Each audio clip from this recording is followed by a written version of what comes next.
पंतप्रधान नरेंद्र मोदी यांच्या नेतृत्वाखाली 2014 पासून देशाच्या प्रगतीचा आलेख उंचावतोय. विकासाची गंगा आज देशात वाहत असून शिवसेनेचे मुख्य नेते एकनाथ शिंदे आणि शिवसेना संसदीय दलाचे नेते खासदार श्रीकांत शिंदे यांच्या वतीनं शिवसेनेतर्फे खासदार नरेश म्हस्के यांनी पंतप्रधान नरेंद्र मोदी आणि केंद्र सरकारचं कौतुक केले, तर गदारोळ घालणाऱ्या विरोधकांवर त्यांनी घणाघाती टीका केली.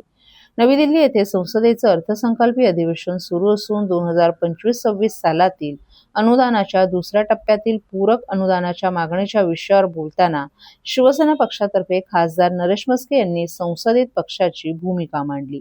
अर्थसंकल्पात शेतकरी आणि सर्वसामान्य जनतेच्या कल्याणासाठी भरीव तरतूद करण्यात आली आहे. शहरी आणि ग्रामीण भागाचा समन्वय साधत विकास कामांसाठी 11,000 कोटी रुपयांची तरतूद केली आहे. राज्यांना संकटकालीन परिस्थितीतून बाहेर काढण्यासाठी 6,500 कोटींची तरतूद केली गेली आहे.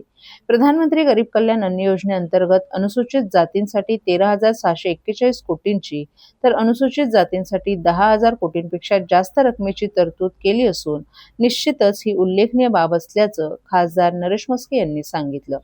पंतप्रधान नरेंद्र मोदी सरकारनं मराठी भाषेला अभिजात भाषा म्हणून दर्जा दिला, तर युनेस्कोच्या माध्यमातून राज्यातील 12 गडकिल्ले यांना जागतिक वारसा स्थळांमध्ये समाविष्ट करण्यात आला आहे.